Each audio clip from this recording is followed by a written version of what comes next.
Assalamualaikum dan selamat kembali ke siri Bijak Labur. Kali ini sesi kita berbeza kerana ini adalah edisi pecah rahsia. Hari ini saya akan bawakan tema-tema persoalan mengenai pelaburan sempena situasi PKP hampir seluruh negara di kala pandemik yang kian berlaku sekarang ni. Okey, tanpa berlengah lagi, saya mulakan dengan beberapa persoalan yang saya akan kupas satu persatu sebentar lagi. Okey, kita tengok persoalan yang pertama. Perlu ke melabur ketika musim pandemik ni? Sebenarnya, pelaburan ini perlu dijadikan tabiat setiap bulan tanpa berkiranya berlaku pandemik ataupun tidak, kerana ia bertujuan untuk meningkatkan tahap kewangan seseorang individu maupun sesebuah keluarga. Langkah ini penting untuk nak imbangkan status kewangan kita daripada terdedah kepada beberapa faktor inflasi yang menyebabkan berlakunya kenaikan kos hidup. Jadi pendapat peribadi saya, melabur ni adalah satu keperluan, bukan lagi pilihan. Apa kelebihan melabur ni? Pelaburan sebenarnya memberi banyak kebaikan dan kelebihan. Okey, dari konteks sosial, ia akan membantu seseorang individu tersebut untuk mulakan tabiat menabung serta merancang dan menguruskan kewangannya demi mencapai impian masa depan.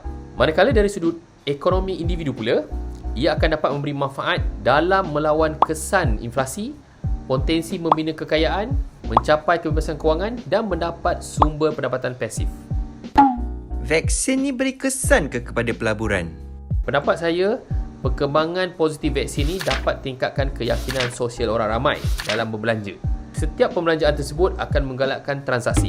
Transaksi perlu berlaku kerana ini akan mempengaruhi perniagaan, usahawan dan juga pihak kerajaan kerana ekonomi ini adalah satu kitaran serta rantaian aktiviti perusahaan. Setiap faktor tersebut saling memperlukan antara satu sama lain bagi memulihkan ekonomi. Secara tak langsung, ia akan meningkatkan keyakinan para pelabur untuk terus melabur dalam negara. Kerana dengan adanya program vaksin yang teratur, ia akan sedikit sebanyak membantu memulihkan balik ekonomi secara amnya, lebih-lebih lagi dalam sektor pelancongan maupun sektor penerbangan. Apa sikap dan mental yang perlu ada untuk seseorang yang baru mula nak melabur? Untuk seseorang yang masih baru atau beginner, sebelum mula melabur, sikap dan mentaliti yang perlu ada adalah perlu faham melabur ni adalah satu kegiatan menghasilkan sebahagian daripada pendapatan mereka ke dalam instrumen pelaburan. Jadi sementara seseorang itu sibuk bekerja ataupun berniaga, ada amount wang yang dilaburkan tadi akan turut bekerja untuk seseorang yang melabur tu tadi. Dalam satu tempoh di mana berdasarkan matlamat masa depan kewangan dia. Jadi perlu ada matlamat dan impian. Oleh itu, melabur ni diibaratkan sebagai jalan untuk seseorang mencapai kebahagiaan kewangan untuk masa depan. Malah pelabur saham yang terkaya di dunia iaitu Mr. Warren Buffett memberi definisi melabur merupakan satu proses meletakkan wang sekarang untuk menerima lebih banyak wang pada masa akan datang. Jadi sikap dan tabiat untuk asingkan ataupun menabung wang penting sebagai permulaan sebelum melabur. Berapa modal minimum untuk saya mula melabur?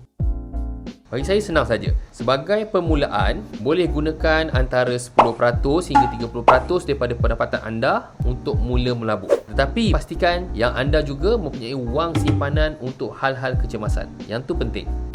Melabur ni untuk lelaki je ke? Perempuan macam mana? Sebenarnya, kita semua terdedah kepada risiko dan kesan daripada inflasi tanpa mengira jantina kerana kita semua berbelanja. Jadi untuk para wanita lebih-lebih lagi yang mempunyai pendapatan tetap, disarankan untuk melabur sebagai langkah kurangkan risiko kesan inflasi. Malah saya percaya, wanita juga mempunyai impian serta matlamat kewangan masing-masing, betul tak? Jadi tak salah untuk ceburkan diri dalam bidang pelaburan, malah amat digalakkan dalam mengukuhkan ekonomi sesebuah keluarga bersama-sama dengan kaum lelaki. Okey, sebagai kesimpulan, saya berharap dengan beberapa kupasan penting tadi, kita semua dapat mengenal pasti tentang betapa pentingnya tabiat melabur ini yang sudah tentunya akan membantu sedikit sebanyak memberi manfaat kepada setiap individu maupun sesebuah keluarga dalam merencanakan status kewangan yang lebih mampan demi masa depan. Baik, itu sahaja perkongsian saya daripada saya kali ini. Kongsikan pendapat anda di bawah. Jangan lupa like, subscribe dan kongsikan di media sosial anda. InsyaAllah kita akan bertemu lagi dalam sesi Bijak Labur akan datang. Kali ini saya nak bercakap tentang 5 persediaan sebelum melabur. Nak tahu apakah jenis persediaan yang anda perlu lakukan?